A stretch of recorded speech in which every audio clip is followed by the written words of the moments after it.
kemudian syukur, kemudian muraqabah, yang sekarang tentang takwa. Jadi kalau misalnya Ustazah boleh gambarkan satu keadaan ketika saya berhubungan dengan suami saya melalui handphone misalnya.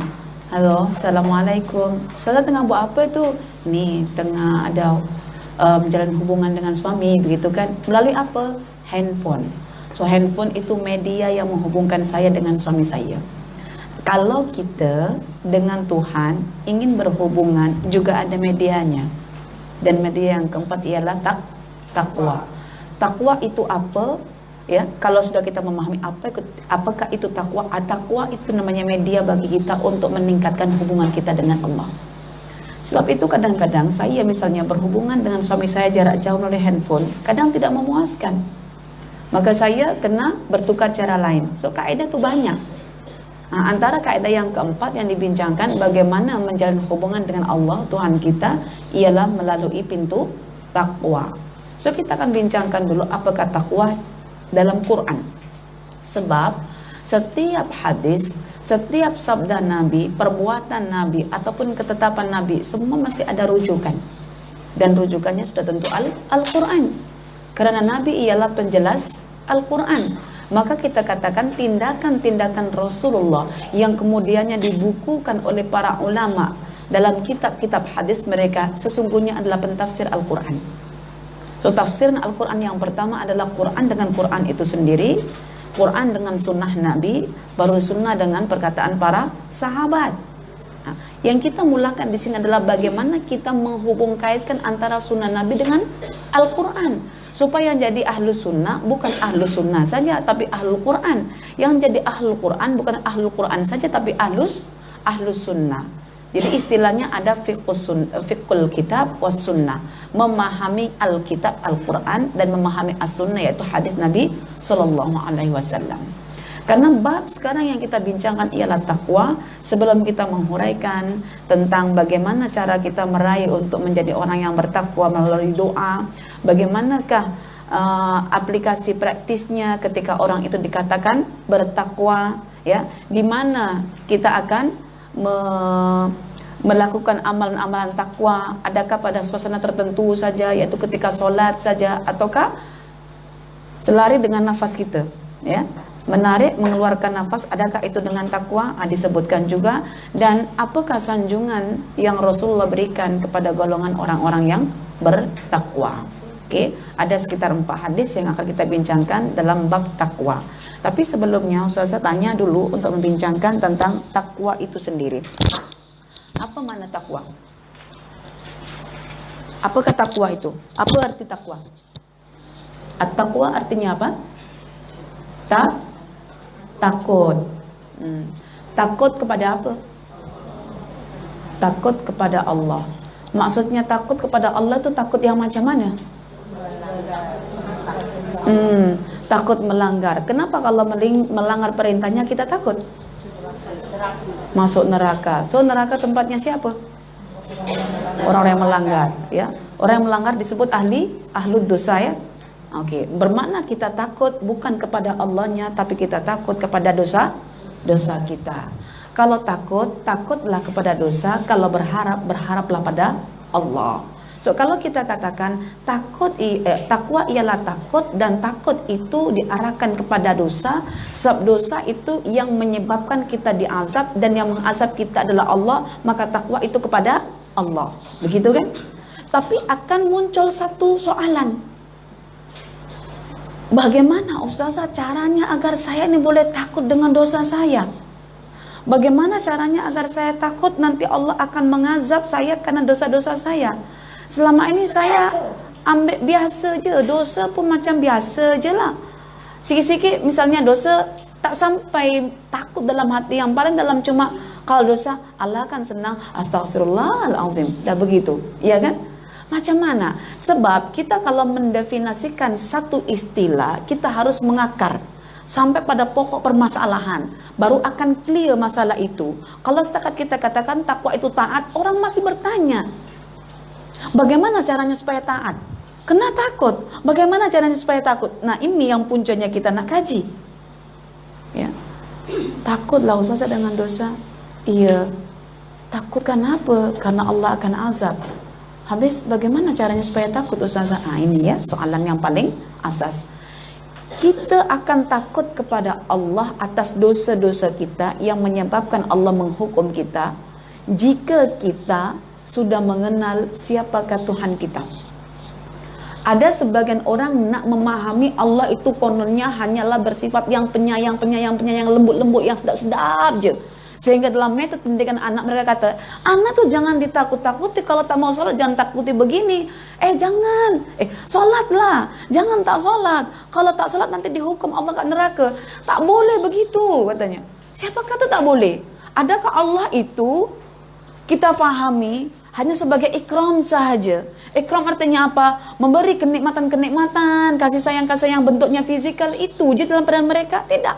Mereka punya kaidah seperti itu karena konsep happiness mereka adalah hissiyah, yaitu terkait dengan jasad. Sehingga apa? Anak yang bermasalah jangan dikatakan jangan katanya. Jangan nak, jangan buat itu. Tak bagus, nanti Allah marah. Ada orang yang percaya katanya, kalau begitu jangan sebut Allah itu marah. Memang Allah itu marah, ada sifatnya Azizun Dzuntiqam, Ar-Rahim. Ar-Rahim itu apa? Allah marah. Marah dihukum, tapi marahnya diliputi oleh perasaan sayang. So sayang tak selamanya yang lembut-lembut. Dan katakan juga lembut dalam Al-Quran bukan sesuatu yang sedap-sedap yang tak ada sakitan. Yusuf itu disakiti oleh saudaranya dan itu Allah izinkan. So itu semua perbuatan Allah. Tetapi Allah katakan apa? Innallaha latifun liibadihi. Yusuf itu kata Allah latif kepada Yusuf. Lembut tindakannya walaupun sangat menyakitkan, tujuannya jadi raja. Ini konsep pemahaman yang kita tak tahu tentang siapa Allah, akhirnya menjadi satu permasalahan, yaitu apa? Jangan katakan yang buruk-buruk tentang Allah. Allah marah itu bukan buruk. Allah menghukum kita itu bukan buruk. Karena Allah bukan kita. Kalau kita menghukum karena kita dendam. Kalau sunnah hukuman kita kata padan muka, kan begitu? Tuhan tak macam kita. Mereka asumsikan Tuhan macam kita sehingga kita katakan kepada anak jangan kata jangan. Sementara Luqman katakan la, jangan. Disertai alasan ketika anak sudah masuk 7 tahun ke atas. Jangan menyekutukan Allah. Karena menyekutukan Allah itu dosa besar. Kalau dosa akan diazab. Dan siapa yang mengazab? Allah. Fattaqullah, maka takutlah kepada Allah. Jadi itu yang Ustazah katakan, mengenal Allah itu penting sebagai asas ketakutan. Dan yang dikenal ialah sifat-sifat Allah yang melibatkan kuasanya, yaitu Allah akan menghukum kita. Allah punya kemampuan untuk mencabut nikmat yang kita ada. Ataupun terkait dengan pemantauan Allah, pemerhatian Allah, ilmunya Allah yang meliputi dalaman luaran kita. Ini membuat kita takut. Nanti puan-puan boleh cek dalam Al-Quran surah Al-Baqarah yang dimulakan dengan wattaqullah. Cek dalam kita punya aplikasi itu, ya, Quran Research itu ya. Cari saja wattaqullah wa'lamu. Itu akan keluar 6 ayat dalam surah Al-Baqarah. Selain surah Al-Baqarah tidak ada. Itu cara kita untuk membuat diri kita takut, ya. Jadi kalau kita katakan takwa, ya, takwa artinya takut, ya.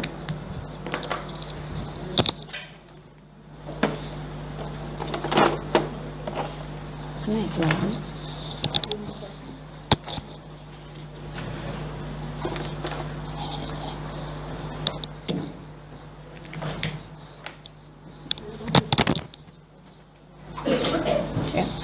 Takwa takut. Takut kepada apa? Dosa. Kalau sudah berdosa, kenapa? Akan dapat hukuman. Hukumannya berbentuk apa? Mungkin api neraka, ya. Api neraka. Oke. Siapa yang menghukum? Allah. Maka takut ini kepada Allah artinya kepada hukuman berupa api neraka, ya. Itu takut. Cuma kita akan tanya di sini, bagaimana cara kita membina rasa takut? Membina rasa takut tidak ada cara lain supaya takut, ya perempuan, ya. Saya katakan di sini. Tidak ada cara lain selain kita mengenal siapakah Allah. Ini kalau perempuan sudah belajar ini, semua permasalahan hidup ada pada ini. Disinilah yang kita katakan sebagai asyraful ulum, ilmu yang paling mulia. Kita katakan sebagai arqal ulum, kemuncak segala ilmu. Kalau dah jumpa ini, Masya Allah, manfaatnya luar biasa untuk kehidupan kita, keberlangsungan hidup kita secara zahir, batin maupun jiwa kita. Inilah ma'rifatullah. Maka cek dalam surah Al-Baqarah nanti, ya, surah Al-Baqarah, di mana Allah menyebutkan, ya, wattaqullaha wa'lamu. Di sini nih puan cari sendiri dalam Quran Researcher, ada 6 ayat. Di situ akan disebutkan siapakah Allah, sehingga Anda rasa takut. Ya. Ada ma'rifatullah. Tak nampak? Wattaqullaha wa'lamu. Nanti cari je dalam surah Al-Baqarah. Ustazah tak sebutkan semuanya supaya perempuan ada masa untuk mencari sendiri. Ya. Oke, ini asasnya supaya kita boleh mendapatkan rasa takut. Sebab itu kalau kita sudah ada rasa takut, kita akan cuba untuk yang namanya menahan nafsu. Tahan nafsu. Kalau seseorang sudah boleh menahan hawa nafsunya, bermakna dia sudah mentaati Allah. Kita dikatakan taat kalau kita menahan nafsu kita. Kalau belum menahan nafsu, belum taat. So taat ialah menahan hawa nafsu.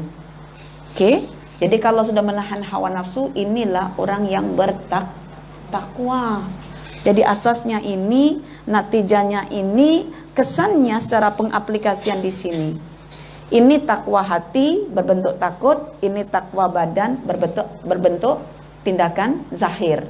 Nah, kemudian satu natijah akhir yang kita akan dapatkan ialah bahwa orang yang sudah menahan hawa nafsu, dia akan mendapatkan al-jannah, yaitu surga. Itu yang tajuk kita, selangkah lagi Anda masuk surga. Oke. Ini ya. Jadi asasnya ini, hasilnya ini. Kesan daripada rasa takut, dia akan boleh menahan nafsu, dan natijah orang yang boleh menahan hawa nafsu adalah mendapatkan jannah. Oke, itulah takwa. Jadi perempuan, kalau ustazah boleh istilahkan tentang kaedah yang keempat di sini tentang takwa. Takwa itu pengetahuan Anda tentang Tuhan Anda. Pengetahuan puan-puan, ya, pengetahuan seorang hamba tentang Tuhannya itu siapa. Lalu pengetahuannya itu membawa atau menimbulkan rasa takut dalam hatinya. Takut terhadap apa? Tak dosa lah. Hukuman yang bila dia melanggar aturannya. Sehingga karena dia takut, maka dia cuba untuk menahan hawa nafsunya. Ketika dia menahan hawa nafsunya, bermakna dia telah mentaati Tuhannya, maka dia akan mendapatkan surga. Takwa ialah pengetahuan Anda tentang Tuhan Anda, lalu timbul rasa takut dalam hati Anda, kemudian Anda melakukan yang namanya menahan nafsu sehingga surga pun didekatkan kepada Anda. Itu namanya takwa. Tetapi selama ini orang memahami takwa itu ini saja. Takwa itu taat sudah. Tapi tak disebutkan orang taat itu kenapa? Karena dia takut. Dan bagaimana orang itu boleh takut? Karena makrifat. So makrifat tak pernah disentuh. Tapi mengajak orang untuk taat. Sedekah. Tapi orang itu miskin, tak punya apa-apa langsung. Bagaimana kita nak katakan supaya orang itu memiliki sesuatu? Nah, lepas itu baru dia mewujudkan keinginannya untuk bersedekah. Macam mana orang itu boleh taat kalau yang melatar belakangi ketaatan berupa rasa takut tak ada?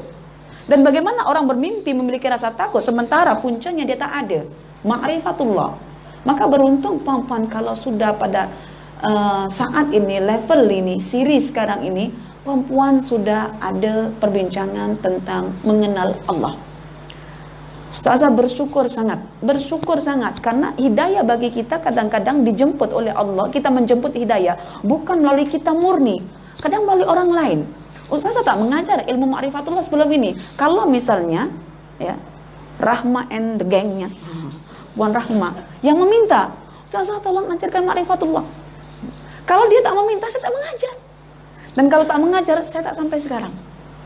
So, kita baik bukan karena kita, tapi karena Allah membisikkan dalam hati dia, yang dia mengajak saya oke karena Allah dah oke, baru bermula namanya kelas ma'rifatullah. So saya tak boleh bangga dengan pengajaran saya, karena semua ada akar-akarnya, dan akar yang paling utama adalah Allah, maka akar di sini juga ma'rifatullah. Jadi boleh paham apa ma'rifatullah? Ma'rifatullah takwa, ya, pengetahuan seseorang terhadap Allah. Lalu pengetahuan itu menghasilkan rasa takut. Lalu takut itu mengajaknya untuk menahan hawa nafsu. Dengan menahan hawa nafsu, surga akan didekatkan kepadanya. 4 poin tentang takwa jangan dilupakan. Dan sekejap lagi Ramadan akan menjemput namanya takwa. La'allakum tattaqun melalui puasa. Puasa itu apa? Menahan hawa nafsu. Ustazah, saya perlu bukti lah. Konsep ini sudah Ustazah buktikan dalam Quran. Ya, contoh ma'rifatullah. Wattaqullaha wa'lamu annallaha syadidul iqab. Ya, dan ketakutlah kepada Allah dengan cara kamu mengenali Allah, bahwa Allah itu sangat pedih azabnya bagi orang-orang ahli dosa. Kemudian Allah mengatakan, innama yakhsyallaha min ibadihil ulama.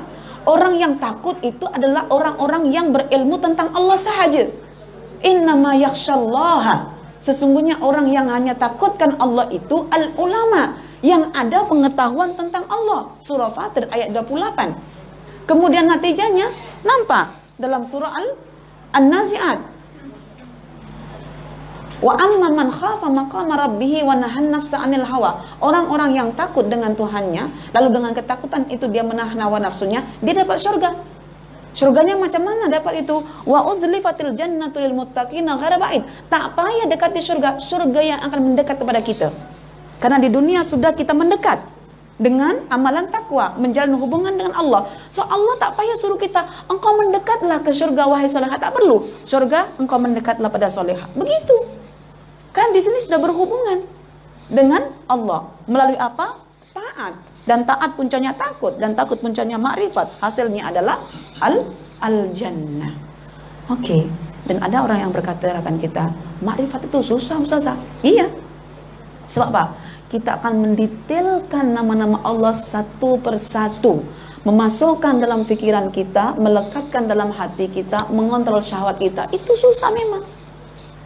Dan kalau tak susah, tidak ada namanya surga. So itu takwa, pampan. Dan takwa dalam Quran tersebut dijelaskan oleh Rasulullah SAW dalam hadisnya. So kita belajar hadis itu adalah belajar bagaimana Rasulullah memahami Al-Quran. So kalau Rasulullah punya kaidah memahami Al-Quran melalui tindakan praktisnya, kita juga memiliki kaidah dalam memahami Al-Quran, yaitu dengan belajar sunnah Rasulullah SAW. Maka pampan jangan membezakan ini belajar Quran ke belajar hadis. Kalau Quran oke lah, kalau hadis tunggu dulu nanti. Tak boleh begitu. Dua-dua, makanya Ustazah seimbangkan antara qawaid Quraniyah dengan qawaid Nabawiyah. Oke. Dah, boleh tangkap yang ini? Oke. Iya saya.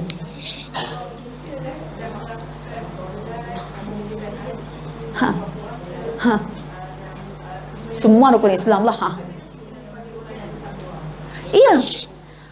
Adakah kita kalau sudah melakukan sholat, puasa, zakat, haji, dikatakan orang bertakwa? Iya, jangankan itu. Saya ketika mengambil duri dari jalan, itu pun saya bertakwa. Dipanggil bertakwa, walaupun sesaat. Takwanya sesaat. Kalau misalnya akak sholat, berhenti pada sholat ketika itu, lepas sholat, tidak menghidupkan makna-makna sholat, takwanya ketika sholat. Makanya kalau ada orang berzina, ketika zina, dia tak beriman. Dan selepas zina, dia kembali pada Allah, kembali imannya. So, takwa itu, makanya nanti ada demikian ini. Bila kita takwa, selari dengan tarikan nafas kita dan pengeluaran nafas kita. Ni takwa terus. Kalau takwa kita hanya terhad secara ritual, just 15 menit untuk solat, itu je dikatakan khusyuknya. Katanya khusyuknya dengan tunduknya begini, makna bahasa khusyuk begini je lah. Tapi hatinya tak khusyuk pun. Tak, pandangannya khusyuk. Dan tak rasa hina pun dengan diri sendiri itu pun khusyuk sebetulnya. Tapi zahir orang pandang, khusyuknya, matanya tak ke sana, tengok kat bawah. Tapi yang diangan-angankannya tentang pekerjaan dia sebagai seorang bidang accounting. 5 campur 5 nanti berapa, loannya berapa, masuk ini berapa. Khusyuk, tapi fikirannya khusyuk untuk dunia bank. Tetapi fikirannya khusyuk bank, tetapi pandangan matanya seolah-olah dipandang orang tu khusyuk. Maka khusyuk itu adalah khasyiatan absaruhum tarhaquhum dhillah, yang diliputi rasa hina, malu, banyak dosa, banyak aib, sehingga dia mensucikan diri dengan solat. Itu baru khusyuk. Makanya jangan cop orang tuh khusyuk dengan tengok matanya ke bawah. Siapa tahu yang difikirkan pekerjaan dia. Luaran dan dalaman mesti selari. Ya, oke. Jadi Kak Has, takwa ketika solat. Tapi Quran kata apa? Solat dalam surah Al-Ma'un kena di follow up dengan akhlak yang praktis. Lepas solat tu apa? Makanya setiap solat kita boleh membaca ayat Quran selari dengan kita punya permohonan. Ya Allah, hari ini saya banyak gosip misalnya kan. Saya baca Quran misalnya surah apa? Surah Al-Hujurat. Ya ayyuhalladzina amanu istanibu katsiran minadh-dhanni, karena mulut ni susah dikontrol misalnya. Nah, lepas solat itulah kita ingat makna yang kita baca. Aku tadi kan sudah baca surah Al-Hujurat, dah hafal pula. Takkan lepas solat saya harus ikut join kawan-kawan? Kalau tak ikut rasa tak mulia lah, jom ikut kerja lah, misalnya begitu kan. So maknanya dia tidak takwa ketika itu. Solatnya mungkin dia takwa, tetapi itu yang kita katakan takwa itu ittaqillaha haitsuma kunt. Takwa itu di mana sahaja kita berada, pada detik saat bagaimanapun kita ada. Nah, ya. Jadi jangan hinakan diri ya. Misalnya begini, alah tak payahlah kalau solat tidak di follow up dengan akhlak, tak payah solat. Solatnya tadi itu dah takwa dah. Tapi lepas solat itu pun patutnya bertakwa. Sampai Umar berkata, hayya nu'min sa'ah, jom mari kita beriman walaupun sesaat sahaja. Itu lebih baik daripada bersaat-saat tidak ada iman. Kilau Ustazah, kalau begitu cukup sesaat sajalah, tak boleh juga. Okey, dah? Kita dah buat satu konsep tentang takwa. Mari kita tengok tentang hadis Nabi yang berbicara tentang takwa. Hadis yang pertama, An Ibni Mas'udin anna an-nabiy sallallahu alaihi wasallam kana yaqul, Allahumma inni as'alukal huda wat-tuqa wal-'afaf wal-ghina, rawahu Muslim. Daripada Ibnu Mas'ud anna Nabi sallallahu alaihi wasallam, bahwa Nabi sallallahu alaihi wasallam kana yaqul, pernah berdoa, Allahumma, ya Allah, inni sesungguhnya aku, as'aluk memohon kepadamu, al-huda petunjuk, wat-tuqa dan ketakwaan, wal-afaf dan kesucian, wal-ghina dan kecukupan. Okey. Sampai sini puan-puan boleh faham doa ini? Boleh faham maknanya? Makna secara bahasa, secara terjemahan, secara literally tidak mencukupkan kita untuk mampu mengaplikasikannya. Karena itu ya, Ustazah tadi membuka nak faham apa makna huda, makna tuqa, makna afaf, makna ghina. Ustazah buka dalam Kamus Quran, Alfazul Quran, yang insyaAllah kita akan buat 3 jilid itu. Dan Ustazah bagi makluman, ya, buku itu agak mahal dan kita buat kelas, bahkan dekat TC pun dah buat kelas itu juga, gunakan buku yang sama. Jadi kalau yang punya buku boleh 2 kali datang, sana pun sini, sebab metode berbeza, yang diambil pun berbeza, maksudnya bahagian yang diambil. So, buku itu memang mahal, harganya mungkin 370, tetapi untuk yang datang ke Rami hanya dibagi 300 sahaja. Kalau nak tempah, silakan tempah dekat kaunter, sebab mungkin dalam 2 atau 3 kali pertemuan Qawaid Qurannya dah habis, kita mulakan. Dan kadang-kadang sebulan baru sampai buku itu kalau di order. Ya. Kalau ada yang nak berminat dengan buku itu dan sangat membantu dalam memahami, tak kisah hadis ke Quran, kalau ada lafaz yang kita confuse, boleh cek dalam buku itu sehingga kita boleh mendapatkan maknanya dan secara praktis kita boleh aplikasikan. Ya, boleh tempah. Dan saya dah minta ke pihak Rami untuk murid yang datang sini untuk diberi harga 300 sahaja. Ya. Okey. Baik. Ustazah sendiri ketika membaca hadis ini, walaupun doa dah diamalkan, tetapi ada kekeliruan bila memahami lafaz al-afaf ataupun al-ghina. Afaf itu kan kesucian dekat sini. Maksudnya suci apa? Beza tak al-afaf dengan al-qudus? Kalau al-qudus itu suci daripada aib, keburukan dan kekurangan. Sehingga Tuhan kita itu nampak indah, nampak baik dan nampak sempurna. Nama kudus itu. Tapi ini menggunakan kata afaf. Dan Tuhan tidak memiliki nama afaf. Ya, yang ada kudus. Dari awal saya berpikir, oh ini mungkin suci dari aib, keburukan maupun kekurangan kot. Jadi manusia diajak untuk jadi yang terindah, terbaik dan sempurna. Itu pikir saya. Okelah, saya buka kamus Quran tu. Bila membukanya, Masya Allah, ada kronologi antara huda, tuqah, afaf sampai ghina. Sehingga layak untuk kita jadikan sebagai zikir ataupun doa kita. Okey. Dan hadis ini sebetulnya berbentuk doa untuk meraih takwa. Bukan cuma takwa itu kita secara praktis belajar tentang Allah, tetapi kita top up dengan doa. Karena apapun hasilnya, itu adalah tindakan Allah. Dan Allah minta kita memanggilnya, ud'uni. Berdoalah padaku. Apa jenis doa itu ikut pada permasalahan kita. Kalau kita masih belum lagi boleh mengontrol syahwat kita, nafsu kita, kita nak memiliki ketakwaan, maka berdoalah untuk dikurniakan ketakwaan. Cuma takwa itu ada hubungan dengan huda, ada hubungan dengan al-afaf dan ghina. Maka disatukan oleh Rasulullah, Allahumma inni as'alukal huda wal wattuqa wal afaf wal ghina. Okay, ada 4 poin di situ. Cara untuk meraih ketakwaan, pertama berdoa dengan sebutan Allahumma inni as'alukal huda. Kemudian yang kedua tuqah. Yang ketiga afaf. Yang keempat ghina.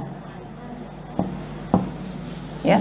1 2 3 4. Okey. Kata Rasulullah ini memohon kalau kita apatah lagi. Ya kan?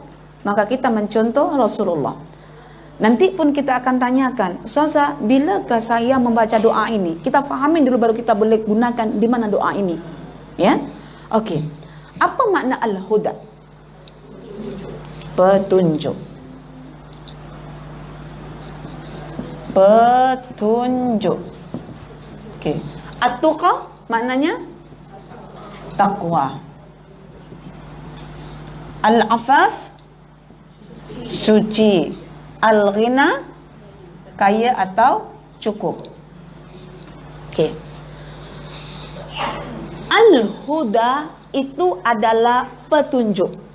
Dan petunjuk itu ada 2 makna. Satu bermakna bimbingan, iaitu manusia mengajak manusia yang lain. Ya, petunjuk ada 2 makna.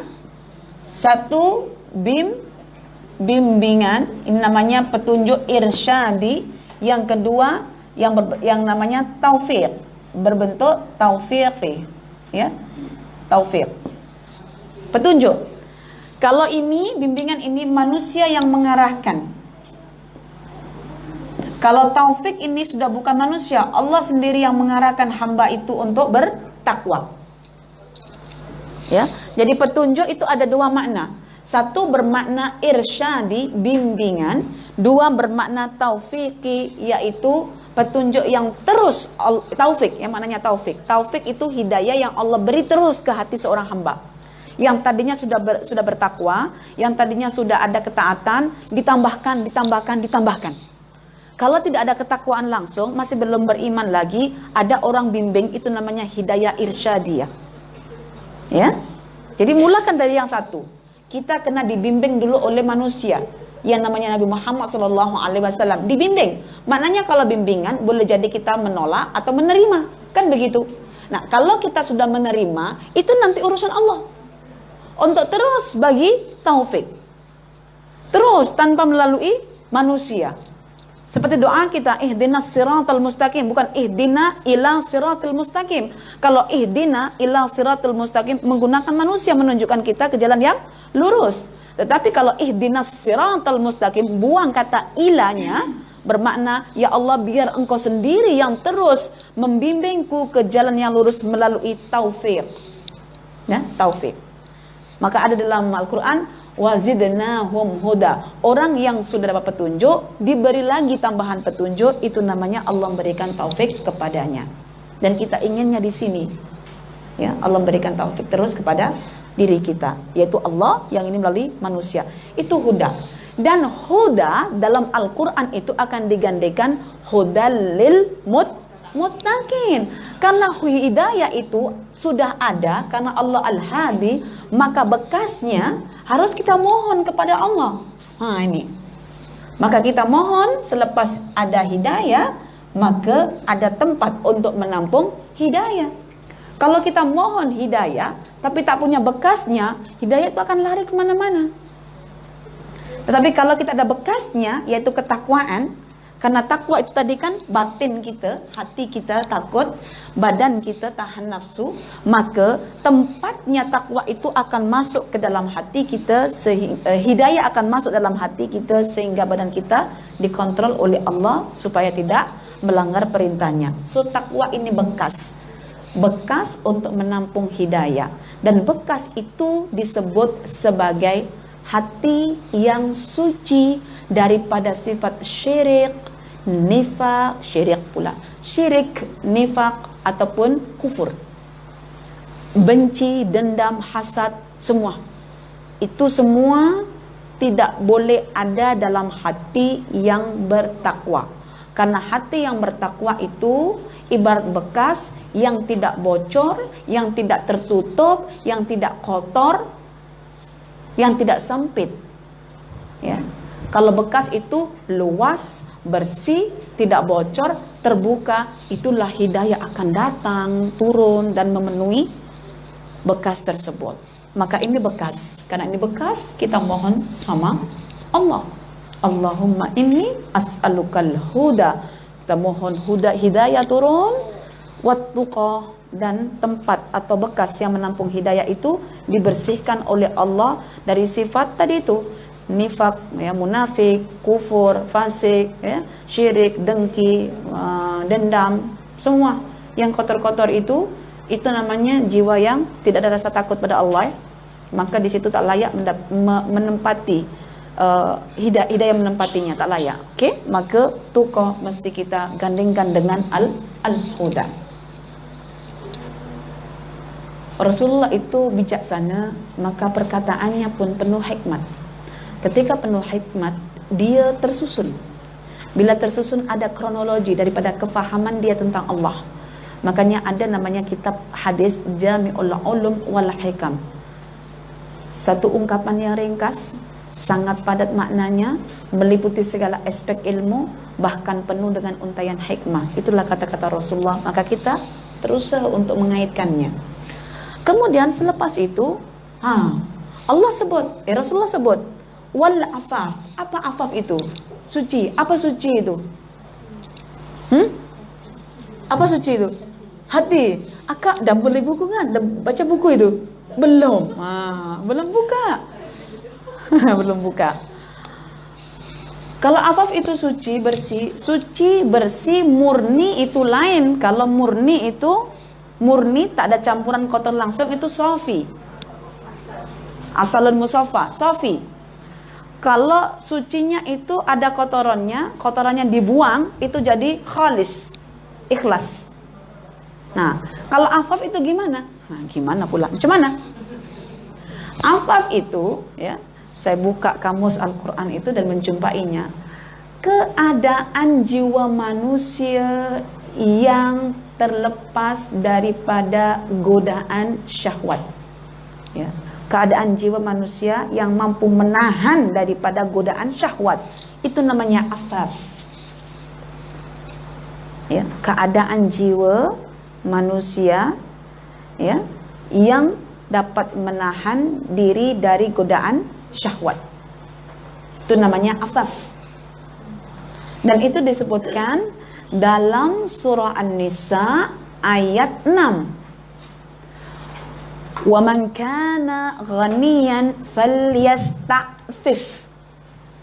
Affa. Jadi kalau ada tambahan ta, sin, tak payah diambil. Ambil 3 huruf saja. Affa itu dari kata afafa. Karena afafa didabelkan pakai sabdu affa.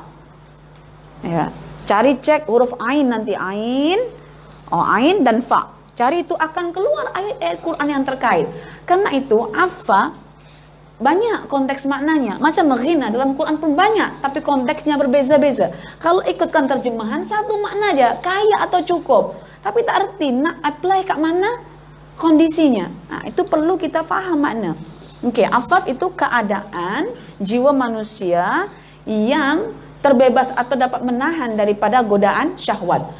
Dalilnya surah An-Nisa ayat 6, "Faman kana ghaniyan falyasta'fif." Maka bagi siapa yang dianugerahi kepemilikan yang lebih, yaitu harta benda yang lebih, falyasta'fif, hendaklah dia menahan diri daripada mengambil harta anak yatim dalam perwaliannya. Misalnya saya menaungi anak yatim, saya berkecukupan dari segi harta. Oleh itu Allah meminta falyasta'fif. Kalau engkau yang menaungi anak yatim itu dan kamu sebagai walinya, kamu orang yang cukup, yang saya cukupkan, jangan mengusik harta anak yatim. Kecuali saya orang yang miskin, kalau miskin pun wa man kana faqiran falyakul bil ma'ruf. Kalaupun saya miskin, makan sebahagian daripada harta itu untuk mencukupi jas keperluan perut kita. Maksudnya tak memanfaatkan, just menyokong kita punya kehidupan sajalah, untuk makan secukupnya pun tak berlebihan. Faman kana faqiran falyakul bil ma'ruf. Bukan terkesempatan ini diambil lebih-lebih karena hartanya banyak, dan takutlah dengan dakwaan atau doa orang-orang yang terzalimi, terlebih lagi yang dizalimi itu adalah anak yatim. Anak yatim kalau hartanya dizalimi oleh walinya, sekali berdoa Allah terus makbulkan tanpa hijab. Dan itulah yang berlaku pada peristiwa-peristiwa semasa yang orang mati seketika, mendadak matinya katanya. Orang tak tahu puncanya apa. Ternyata dia punya masalah dengan yatim yang dalam perwaliannya. Orang tengok orang itu kan soleh aja, tapi dia punya masa lalu gelap dengan anak yatim. So Allah gunakan tangan orang lain untuk menghancurkannya. Itu cara Allah. Ada di sini yang punya anak yatim, maksudnya menjadi wali anak yatim. Ya, hati-hati. Ya, jadi wali anak yatim. Oke, itu al-afaf. Ya, apa hubungannya al-afaf dengan at-tuqa? Kalau takwa itu kan tadi kan keadaan takut untuk menahan hawa nafsu. Kita juga meminta supaya Allah kurniakan kita kemampuan menahan hawa nafsu, yaitu doa al-afaf. Ya Allah, semoga keadaan batin ini sentiasa terlepas daripada godaan syahwat. Ada kaitannya. Takwa, ini solusinya supaya takwa terbebas daripada syahwat.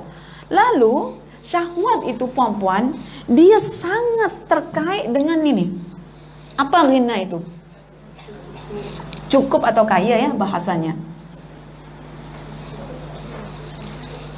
Tetapi yang dimaukan di sini ini ghinanya ini kaya harta kah atau kaya hati? Apa buktinya yang maknanya ini kaya hati?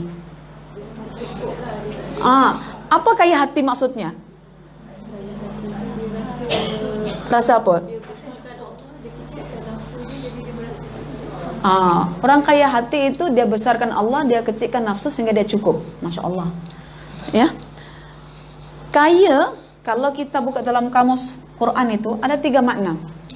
Kaya yang memang tak perlukan yang lain, memang cukup, itulah Allah. Maka Allah itu ghaniyan. Antumul fuqara wallahu wal ghaniyul hamid. Jadi kaya yang pertama itu maknanya tidak perlu langsung terhadap sesuatu. Tak ada keperluan. Itulah Allah. Merasa cukup dengan dirinya sendiri, itu Allah. Dan ketika kita tahu Allah itu merasa cukup dengan dirinya sendiri, tak perlu yang lain, maka kita sebaliknya. Kita akan memerlukan yang lain. Karena itu tidak ada namanya manusia yang kaya. Bagaimanapun tidak ada namanya manusia itu yang kaya. Yang kayanya itu macam Allah tak memerlukan yang lain. Karena itu dalam kaidah hadis, siapa yang kenal Tuhannya, tentu dia akan kenal dirinya. Kalau kenal Tuhannya itu kaya, artinya tak perlu dengan keperluan di luar yang lain, maka kita manusia sebaliknya sangat memerlukan keperluan di luar kita. Perlu makan, perlu minum, perlu pakaian, perlu adanya komunikasi dengan orang lain untuk tolong dia, bantu dia. Nah, itu namanya perlu. Makanya kalau ada orang merasa cukup dirinya dan tak payah memerlukan yang lain, maka Allah dalam surah Al-Alaq itu akan tarik ubun-ubunnya. Allah akan hukum dia karena merasa cukup. Tak iyalah. Makanya kalau ada orang bertanya, ayo khidmatin, ada satu nak dibantu, jangan, tak iyalah, tak perlu. Terima kasih, begitu. Terima kasih, mungkin lain masa. Maknanya dia tetap perlu, bukan tak iyalah, tak perlu lah. Itu namanya terlalu merasa cukup dengan dirinya sendiri. Bahasa kita itu kadang bahasa yang tak terkontrol. Tak iyalah, tak perlu. Cakap je terima kasih. Satu ketika dia akan perlu dengan dia. Okey. Dan kaya atau cukup yang kedua itu merasa dirinya cukup dan perlu dengan yang luar itu sekadarnya. Dan itulah yang Allah firmankan untuk Nabi kita dalam surah Ad-Duha. Wa wajadaka dhallan fahada wa wajadaka ailan fa'aghna. Fa'aghna artinya maka saya cukupkan kamu wahai Muhammad, di mana kamu hanya memerlukan sebahagian kecil daripada urusan di luar itu. Maksudnya dia tak sampai nak. Tengok orang punya itu, nak. Tengok itu, nak. Tengok itu, nak. Rasul tak dia macam itu.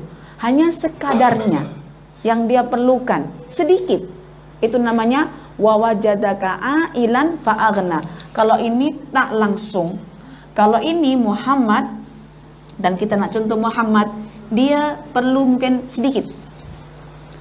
Ya. Dan terpulang. Kita nak contoh ini atau nanti contoh manusia yang lain. Dan ghina yang ketiga itu adalah manusia biasa, ya, manusia biasa di mana dia diberi oleh Allah kepemilikan harta yang banyak. Itu namanya ghina. Itu jenis yang ketiga, di mana Allah memberikan kepemilikan harta kepada seseorang yang lebih. Sehingga lebih ini sama ada dia macam Muhammad atau dia macam orang kafir, yaitu dengan harta dengan keperluan di luar dia macam nak semuanya. Ada misalnya tinggal di kawasan tertentu elit, ada orang punya kereta misalnya yang terbaru, kereta apa yang terbaru, misalnya kereta jenisnya BMW, dia punya juga BMW tapi lama. Buka tingkap dekat manakah itu? Dekat Bukit Damansara, Kota Damansara. Aduh, baru lagi, tak mau kalah, beli yang baru. Lepas tu dia tengok, nih saya beli yang baru. Ini namanya Allah bagi kepemilikan harta, tapi dirinya tak merasa cukup-cukup. Tetapi ada juga orang yang diberi kepemilikan banyak, tapi dia merasa cukup. Sehingga apa? Walaupun kaya, tetapi kita melihat keadaan barang-barang diperlukannya macam kita orang miskin punya. Maksudnya biasa saja. Taklah melebihi daripada kita orang-orang yang kaya itu punya. Misalnya apa? Dia orang kaya, kerjanya kat sana, tapi kereta dia memang kereta jugalah. Okey, tapi kereta lama tak tukar-tukar. Oh, maknanya setakat dia perlu-perlu itu je, yang penting boleh jalan. Satu ketika tukar misalnya, kita baik sangka, oh tukarnya karena sudah tak boleh guna, dah rosak. Tahun berapa? BMW-nya tahun 79. Sekarang 2019. Maka puan-puan boleh cek sendiri, adakah kita merasa sangat-sangat banyak keperluan di luar, ataukah Allah cukupkan?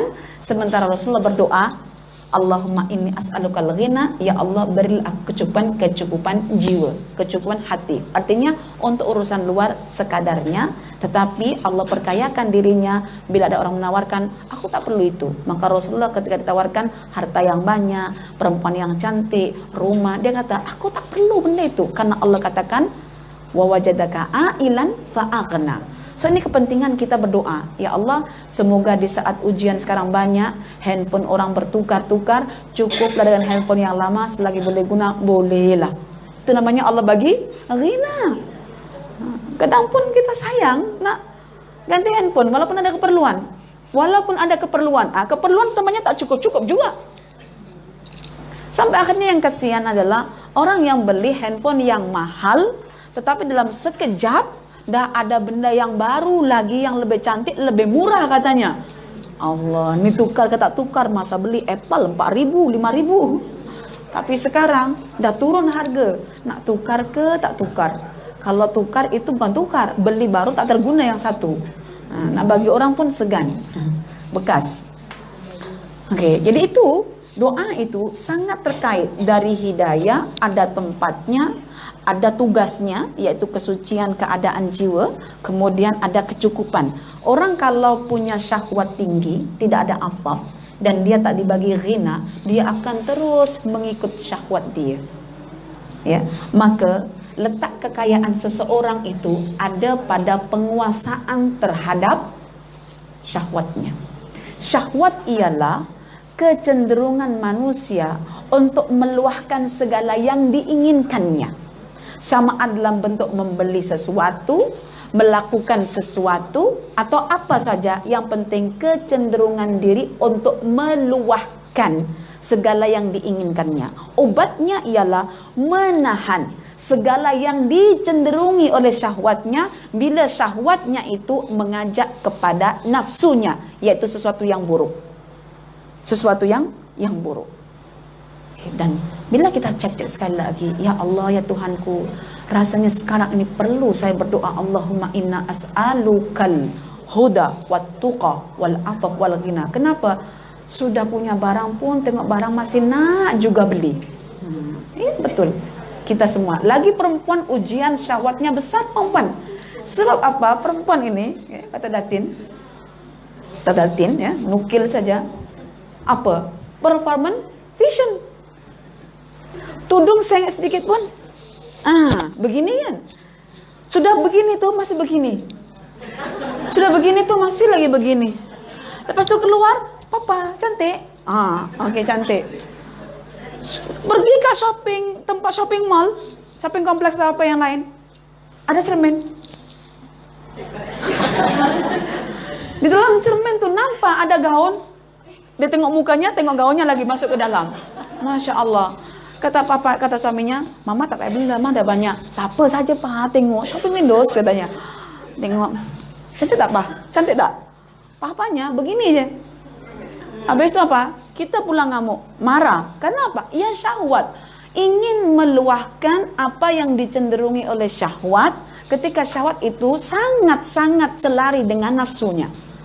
Ini saya katakan perempuan memang kena banyak berhati-hati. Lelaki, perempuan kasih kereta kancil, jalan je. Lelaki, puan gosok ke tak gosok bajunya, yang licin ke tak licin, tak perasan pakai je.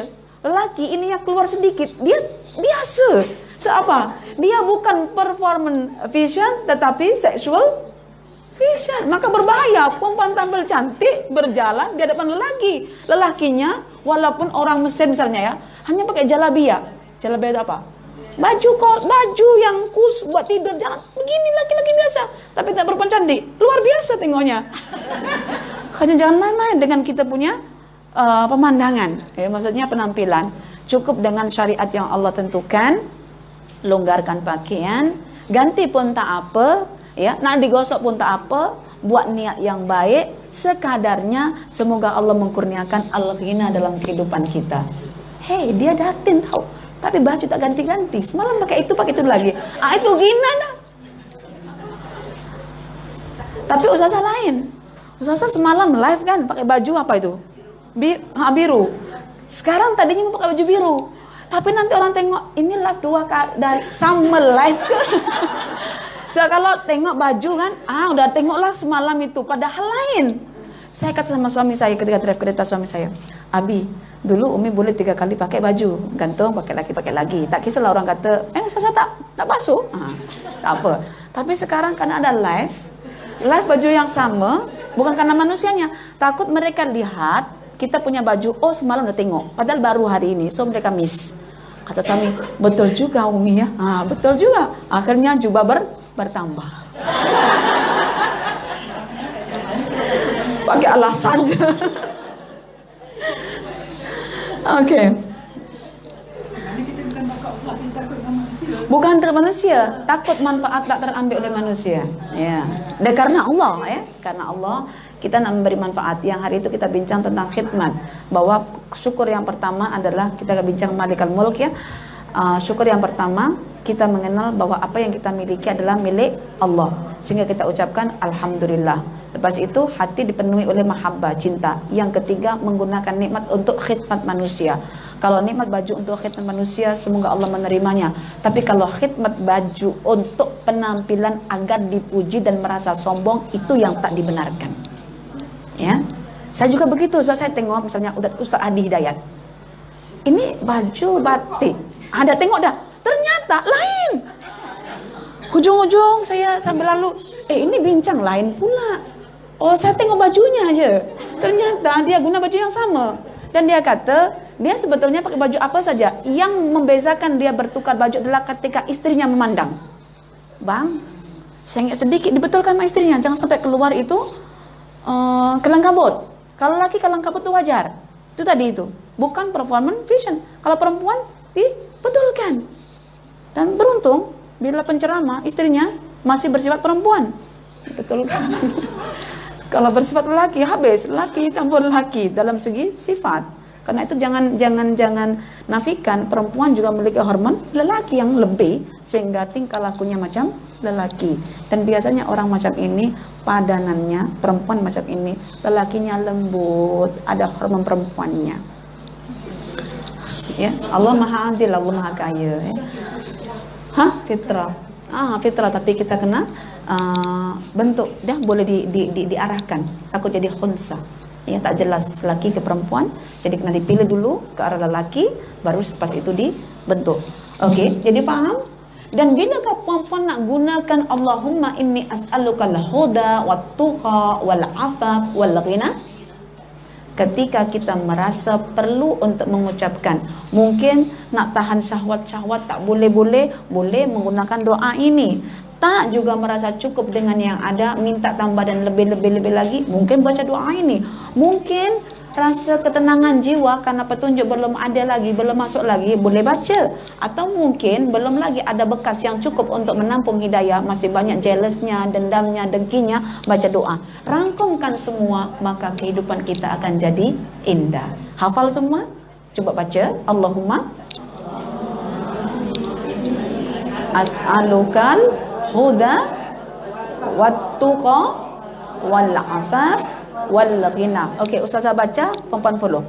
Allahumma inni as'alukal huda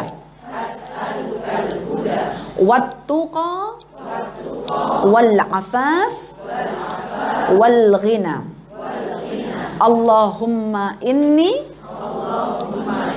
as'alukal huda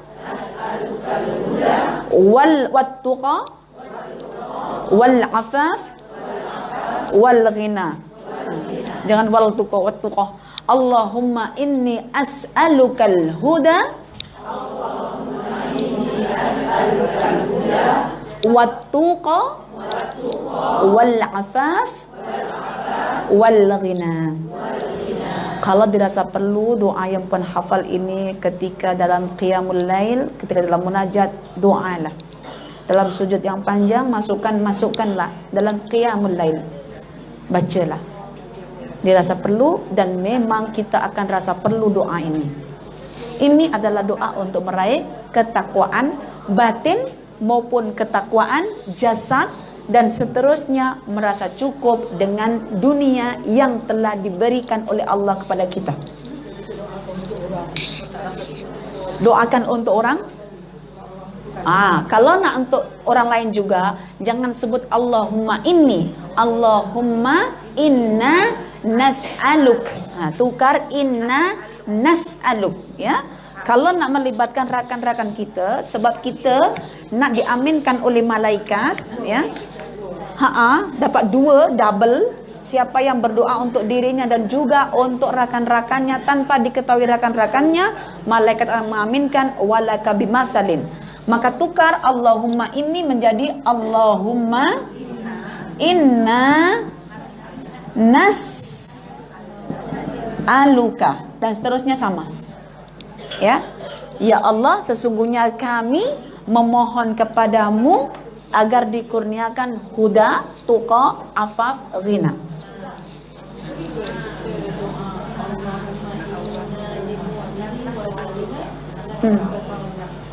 Allahumma apa? Nas'aluka lil mu'minina wal mu'minat. Boleh, tak ada masalah. Inna nas'aluka lil mu'minina wal mu'minat al-huda wat tuqa. Kita nak melibatkan semua rakan, seperti dalam surah Al-Mumtahanah ayat 11 tu kan, 10 tu ya, ayat 10. Walladzina ja'u min ba'dihim yaquluna rabbana ighfir lana wa li ikhwanina alladzina sabaquna bil iman wa la taj'al fi qulubina ghillan lil ladzina amanu rabbana innaka raufur rahim. Allahumma inna nas'alukal huda pun boleh. Allahumma inna nas'aluka lil mu'minina wal mu'minat al huda wat tuqa wal afaf wal ghina. Tidak ada masalah bila kita nak memasukkan rakan-rakan kita dalam lingkungan tersebut. Karena kita bergaul kan, kita rasa ada nampak kesombongan pada rakan-rakan, merasa cukup, tunjuk yang dirinya itu banyak keperluan yang terbeli, hebat yang sesuatu, padahal sebetulnya dia itu fakir. Yang cukup itu yang tak beli-beli.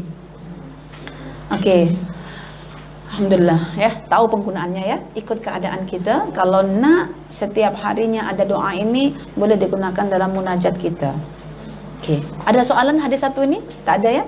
Ini upaya yang kedua, cara kedua untuk meraih ketakwaan dalam bentuk doa, selepas dalam bentuk ma'rifatullah.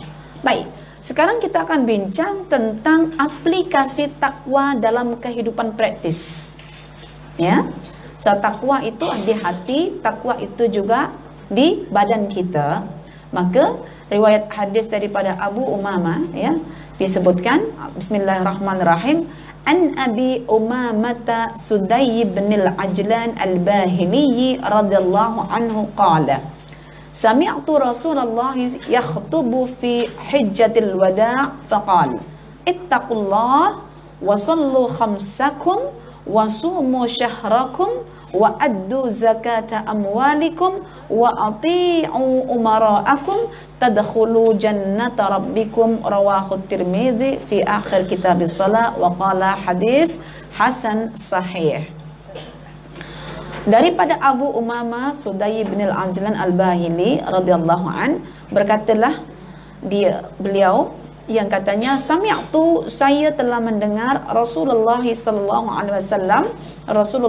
alaihi wasallam yakhutub, berkhutbah fi hijjatil wada', pada haji wada'.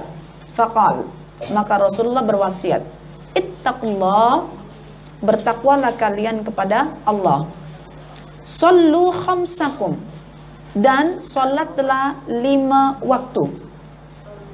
Wasumu syahrakum, dan berpuasalah pada bulan kalian, yaitu bulan Ramadan.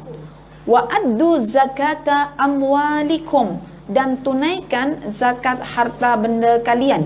Wa ati'u umara'akum, taatilah para pemimpin kalian. Tadkhulu jannata rabbikum, niscaya kalian akan memasuki syurga Tuhan kalian. Diriwayatkan oleh Imam At-Tirmizi dan disebutkan sebagai hadis hasan sahih. hasan dan masuk ke martabat sahih. Kalau ada kata hasan, dia sanadnya hasan, tetapi ada yang menguatkannya sehingga martabatnya kepada sahih li ghairihi, yaitu sahih karena ada yang mengangkatnya. So diamalkanlah hadis ini. Baik. Takwa itu satu puncanya dalam hati. Maka keadaan hati yang redha, yang takutkan Allah, yang malu dengan tindakan-tindakannya kalau buruk, yang khusyuk, yang tawakal, yang berbaik sangka, semua ini adalah takwa qalbu, takwa hati. Yang semua sifat, semua amalan hati ini boleh berpengaruh dalam menggerakkan anggota badan. Sehingga anggota badan ketika mengamalkan sesuatu atas perintah hatinya, maka itu dikatakan dengan takwa zahir. Takwa zahir. Dan antara bentuk takwa zahir yang disebutkan dalam hadis ini ialah 5. Solat, puasa, zakat, bukan 4 saja ya, dan taat kepada para ulil amri ya, para pemimpin. Maka dengan ini jaminannya ialah akan masuk syurga. Puan-puan semua, pada hari Selasa kita sudah ada kelas Qawaid Quraniyah tentang masalah bakat. Bakat itu satu kemampuan yang kita telah membacanya dan kita arahkan ya, maksudnya kita asah terus sehingga menjadi satu kemampuan yang luar biasa yang berpaksikan pada kebaikan, yang kebaikan itu ikut syariat ya, di mana tujuan daripada bakat itu sendiri adalah memberikan khidmat untuk manusia yang dihalalkan oleh Allah. Sebab itu kalau ada bakat mencuri misalnya, ada bakat mencuri, tukang curi, walaupun digunakan untuk bersedekah, tidak dikatakan sebagai bakat yang syar'i. Maka waspada dengan bakat yang tidak syar'i dengan bakat yang disyar'ikan. Maka saya katakan pada anak saya pagi tadi yang kecil, Asyaj yang 7 tahun, dia menangis, Umi, baik adik sekolah bakat saja. Dekat rumahnya ada sekolah bakat. ABS bakat tu. Saya katakan, adik tahu bakat ke tak? Bakat tu adik jadilah orang yang ahli sedekah. Adik ni jadilah pilih mungkin jadi ahli puasa, ahli solat, ahli ilmu. Yang bakat-bakat lain, bakat renang, bakat itu nanti menyokong kemudian ya. Yang asas itu yang Al-Quran sudah recommend, dan di sini bakat itu dalam lingkup takwa yang kita arahkan untuk berkhidmat kepada manusia karena asasnya adalah hablum minallah, karena Allah tadi.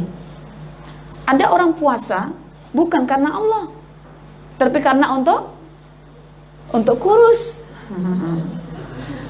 Puasa untuk kurus. Ada orang juga solat bukan untuk Allah, tetapi untuk dipandang sebagai ahlus solat. Boleh.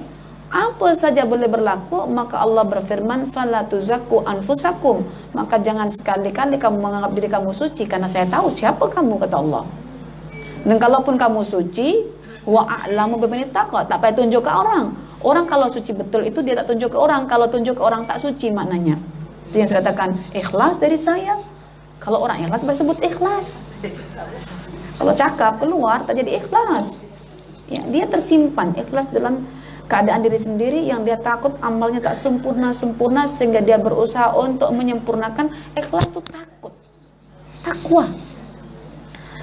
Kalau udah tunjuk confident, ikhlas itu namanya tak takut. Kalau ikhlas tuh kunci masuk surga, bermakna dia tahu ke diri masuk surga, tak tahu, maka jangan sebut saya ikhlas kok. Saya ikhlas kok, bagi akak ada kok-koknya lagi. Oke. Baik, sekarang kita huraikan makna takwa secara aplikatif ya. Satu, kita diminta untuk sallu khamsakum. Ittaqullah itu satu perkataan yang dijelaskan dengan wasallu khamsakum. Atau boleh kita katakan begini, ittaqullah, takwalah, takwakan hati kamu. Penuhilah rasa takut dulu hati kamu. Dengan rasa takut itu, maka kamu akan tergerak untuk memenuhi perintah Allah secara zahir. Apakah perintah Allah? Satu, sallu khamsakum. Salat mengikut tertib waktu 5 kali sehari semalam. Subuh, zuhur, asar, maghrib, isya. Kata Allah, tidak ada amalan yang paling aku sukai, yang aku cintai, yang dilakukan oleh hambaku, melainkan amalan fardu. Bahkan ada seorang sahabat yang ketika dia datang ke Rasulullah, dia tak pernah pun melebihi daripada salat fardu. Malam pun tak solat. Ya. Tetapi dia ahlu takwa. Bakat dia adalah dia boleh mengemas hati dia. Tak ada jealous. Itu yang kata Rasulullah. Sekejap lagi ada ahlu syurga datang. Tengok hari berikutnya datang lagi orang itu yang sama. Datang ahlu syurga. Ketiga datang lagi ahlu syurga. Maka Abdullah bin Amr bin Al-As heran. Siapa dia ini? Takkan aku sudah puasa sunnahnya ahlu saum, ahlu siam. Tak boleh dikatakan Rasulullah saya ahli surganya. Takkan aku sudah menjaga solatku. Dia ini Abdullah bin Amr bin Al-As ni ahlu solat iya, ahlu puasa iya. Tetapi dia heran, orang yang basah-basah lepas wudu, setakat tahu solat fardu saja, Rasulullah ja'a ahlul jannah, datang ahli surga. Dicek kat rumahnya, tak ada pun bangun malam air kerucut-kerucut tak bunyi, tak ada solat, puasa pun tidak. Tapi apa bakat dia?